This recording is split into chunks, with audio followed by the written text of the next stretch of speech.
All right, you guys, I'm Scott Horton, and here's how to support the show. You can go to paypal.com, of course, just my email address, scott@scotthorton.org, and look up all the kickbacks and everything you can get if you donate. You can see it all at scotthorton.org/support. You can also support the Libertarian Institute at libertarianinstitute.org/support. And, of course, you can shop Amazon.com through my link, patronize all my sponsors, sign up for Patreon.com, give 2 bits or $1 or whatever it is per interview if you want to incentivize me to do more interviews. And, definitely check out scotthorton.org/sponsors as well. All right, y'all, Scott Horton's show. I'm him, doing some Asia studies on the show today. Just now, I was talking with Robert Logan about the Philippines. And now I got the great Doug Bandow from the Cato Institute and from Forbes magazine. And, man, he writes like 10 articles a week. We can't run them all on antiwar.com because we just can't have Doug every single day. And he's right about everything, and he knows firsthand a lot of what he's writing to you, too. It's just, he's the best foreign policy guy we got in the libertarian community by far. Thank you so much for joining us again on the show, Doug. Happy to do so. All right, so I'm looking at you in the national interest, and turns out you've been to North Korea lately. So tell me everything. Oh, I was there for 4 days about 2 weeks ago. It's a crazy place. It's not a place any normal person in the West would want to live, but it's also pretty hard to make it out to be this devastating threat to the United States. And I think the current policy is not very helpful, shall we say. Yeah, well, that's pretty obvious. But so, no, really, tell me all about the place. Well, look, the overriding sense of this place, which makes it so very strange, frankly, is, there's kind of one person there, the supreme leader, Kim Jong-un, and almost everything revolves around that. So anyhow, you talk to somebody at some, science fair or whatever it is, and what they'll say is, this was built by the Supreme Leader. This is done under the wise leadership of the Supreme Leader. It's this very unique system. And then there are pictures of his father, the dear leader, and his grandfather, the great leader, everywhere. So this is kind of the political basis of the system. It's, a much poorer country than the U.S., though Pyongyang, the capital, has developed. I was there 25 years ago. Pyongyang looks a lot different. Countryside, not so much, but, the capital, there are now private automobiles. People have cell phones. They actually need stoplights. There are cabs. Women dress very nice now. 25 years ago, everybody was very plain. So there are changes, and it appears that, the supreme leader, as he is called, really wants economic development, but at the same time, they're very clear they're going to build nukes, and they're not interested in negotiating them away. And that's the reality that we have to confront, is that they don't, there's no interest there in giving up nukes. And the argument they make, is kind of, there is a practical one, which is, well, the U.S. threatens us. Why on earth should we give these things up? And I asked them, if the U.S. changed its policy, would be willing to negotiate them away then? And their comment was, well, if every other nuclear power gives up theirs, then maybe we would, which I think is a pretty effective no. So we have to deal with that. And, the idea of military action, I think, is crazy. President Trump talks about all options being on the table. They talk about that all the time. But, talk to a South Korean and ask if they want to have war on the peninsula. Do they want Seoul destroyed? That's what military strikes probably would lead to. It's a scary prospect. So if we don't do that, then we have to come up with something else, and that, frankly, requires some form of engagement. Requires, a very different course than what we've taken so far. Mm-hmm. Well, there's so many things I want to follow up on just from there. First of all, are the 35,000 American soldiers there as a way for the generals to prevent the politicians from starting a war? They're really there as hostages to prevent a war from breaking out? Well, there was certainly a time where the U.S. viewed part of its role in the alliance as to prevent the South Koreans from starting a war. The current president would have no interest in doing that. They also view it as a tripwire against the North. The question, of course, is why after, 64 years from the end of the war, why don't the South Koreans provide that kind of a tripwire? They're much larger economy, larger population, et cetera. Current policy is kind of brain dead. It's whatever has been must always be. trying to get American policymakers to imagine a world in which we don't defend everybody is not an easy one, and that's unfortunately where we're stuck today in Korea. I guess I just wonder which kooks those troops are really deterring, the ones in Pyongyang or in Washington, D.C., Well, look, I think the folks in Washington, D.C., if they want a war, they're going to have to put a lot more troops in. That tripwire is not going to help very much. Yeah. Well, hopefully they just don't want anything like those numbers of coffins coming home. They just would be too afraid to right? I mean, Americans would fight to the last Korean. That's not a problem. I don't care about that. That's right. But. Well, in fact, Senator Lindsey Graham very helpfully made that point. I mean, right. A month or two back, he commented that, well, we might have to take military action. It would be awful, but at least the war wouldn't be here. And you're just thinking, wow, let me tell my South Korean friends about that one. They're going to appreciate that sentiment. Yeah. And of course, and that is the big part of it. And this is starting to go without saying now, I think, which is good because it means people are really starting to understand, but it's also bad because people need to also learn it if they haven't yet, and that is that Seoul, South Korea is right there near the border, and we're not just talking about the 35,000, but we're talking about virtually, I think you told me before, the northern half of the capital city, home to millions of people, is within artillery range of maybe millions of artillery tubes, or at least hundreds of thousands of artillery shells that could be launched within a very short amount of time. That's right. I mean, basically, the Seoul, it keeps expanding, so the question is what part are we talking about? But Seoul is basically 30 miles away from the DMZ. And if you take the Seoul Incheon metropolis, you take the province that contains Seoul, you're talking about roughly half the population. It's the industrial heart of the country. It's the political heart. If you start dropping artillery shells there, you can imagine the chaos. I mean, Seoul, even in the best of times, is an awful traffic problem. You think about millions of people trying to flee. I mean, it'd be utterly destructive. In the north, while its weapons tend to be rather antiquated, if you pour thousands of tanks and everything else south, they'd probably get to Seoul. I mean, they'd lose a lot. I mean, we have, through the air, the Allies would control. But, I mean, the hardship, the extraordinary destruction, the casualties, I mean, no one wants to imagine that. And the U.S. would be right there. The U.S. would have to be putting troops in. I mean, this would not be Iraq. This would not be a cakewalk. This would be an extraordinarily awful, awful conflict. All right, hang on. We'll be right back after this. Hey, y'all, I'm Scott. All right, I'm here to tell you about my sponsors. First of all is the great book, The War State, by Mike Swanson. It's all about the rise of the military-industrial complex in the Truman, Eisenhower, and Kennedy eras. I know that you'll love it. And the same guy, Mike Swanson, does wallstreetwindow.com, where he does investment advice and economic analysis for you there. Sign up for his great newsletter at wallstreetwindow.com. And then, he'll probably be recommending you buy some metals for storing value for later. Protect yourself against inflation. And you do that by going to Robertson Roberts Brokerage at rrbi.co and put a Liberty sticker on your bumper on your way there. And that's how you help support the show. All right, now, so I want to ask you about a couple of more things here. But first of all, I think this is you and a few other people talk like this. Donald Trump has talked like this. Well, look, maybe we'll get out of Korea. And you know what? Maybe it's not the best thing in the world, but go ahead and let the South Koreans get their own nukes to deter the North.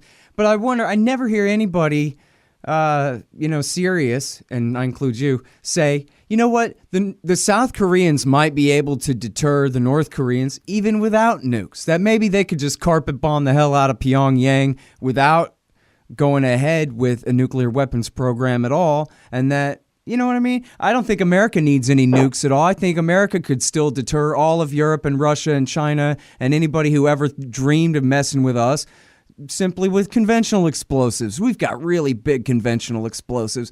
And, I don't know why the South Koreans or the Japanese also couldn't go ahead and, without being under the American nuclear umbrella, still refrain from obtaining nukes of their own. Well, I mean, that's certainly possible. On the other hand, it would require, kind of really a large expansion. I mean, one of the problems is the South has configured its force right now, without, with the U.S. in mind. So they don't have a lot of that kind of capability. And it would be a real risk. I mean, the point is, even heavy conventional weapons don't have that same capability, especially when you're talking about missiles. I mean, so trying to hit with the high, how many missiles, the high explosives, maybe they could do it. My guess is they'd be very, very nervous about it. So, to my mind, one has to put out that possibility. The point is whether or not they should build nukes strikes me as being their decision, right? Not America's decision.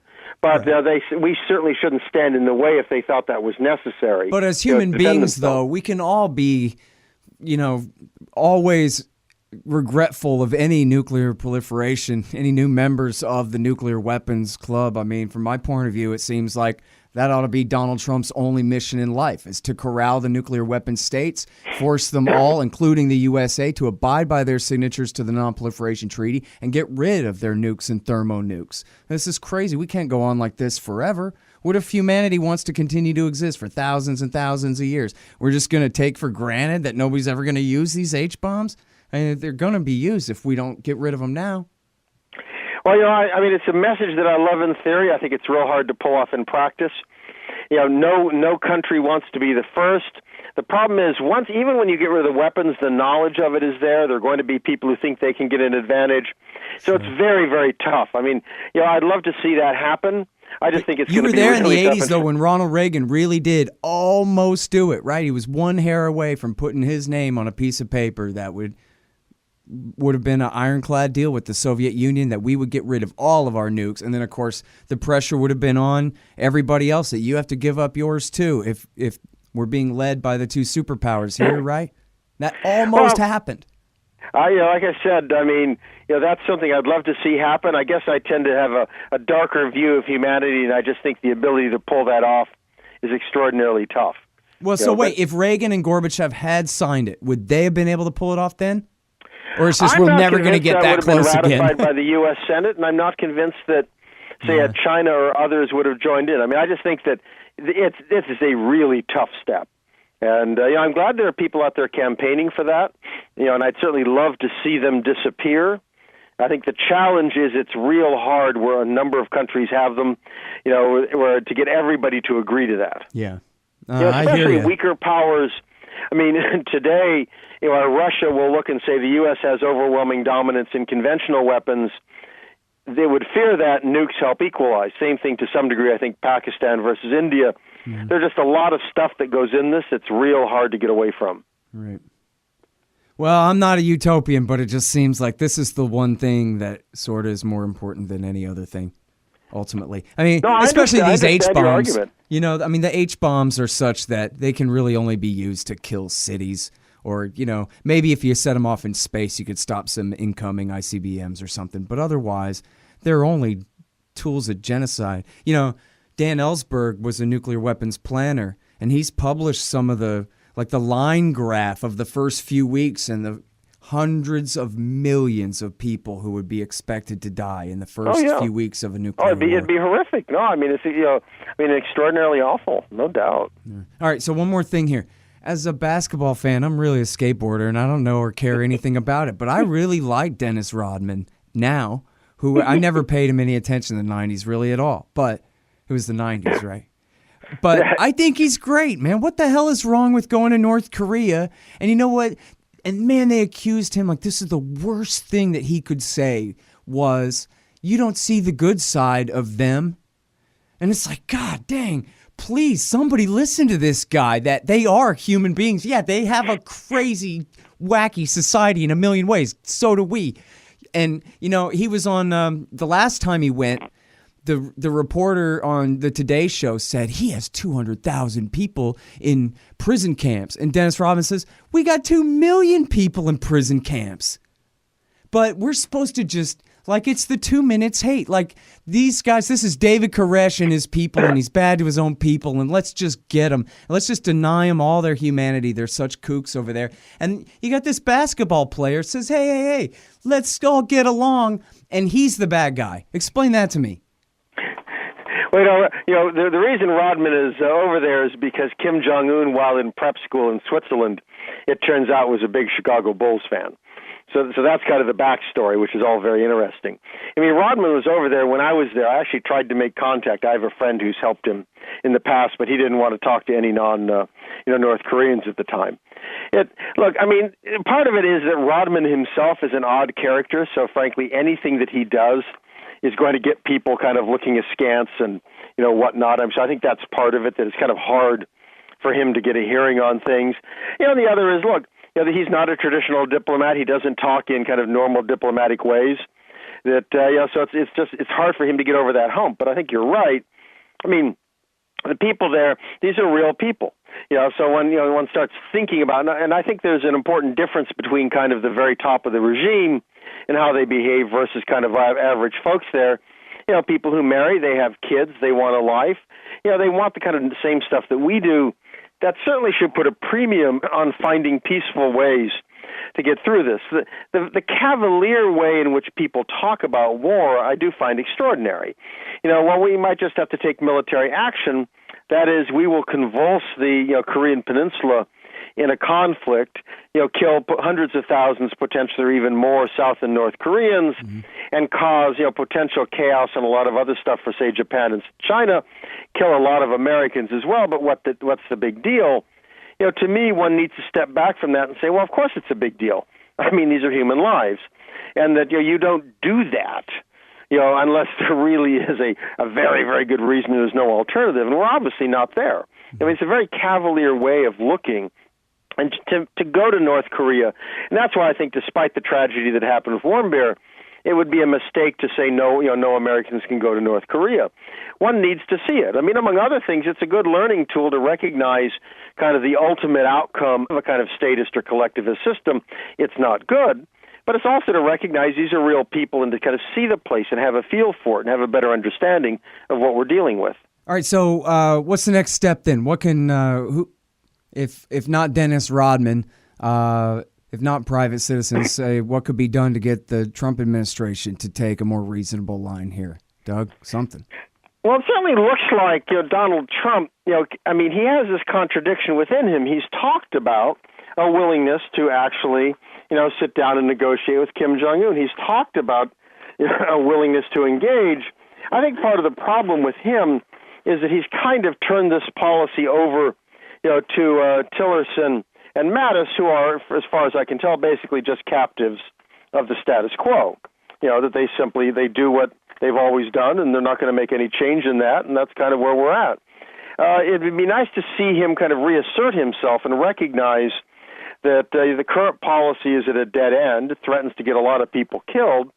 So he needs to step out and show that he really is unconventional, and not stick with the stuff that everybody else is just pushing on him. All right, well, I know you got to go, so I'll let you go, but I really appreciate you coming back to talk about this, and hope we can catch up again soon. That'd be fine. I wish you well. Have a good 4th. You too. Take All care right, now. you guys. That's the great Doug Bandow. He's at the Cato Institute, at the National Interest, and at Forbes. This one is at the National Interest. I was in Pyongyang when Otto Warmbier was released, and it's a really good one there. You can find it in the Viewpoint section at antiwar.com as well. And that's Scott Horton Show. Thanks, you guys. ScottHorton.org for the archives and the podcast feed, etc. Follow me on Twitter at Scott Horton Show. Thanks.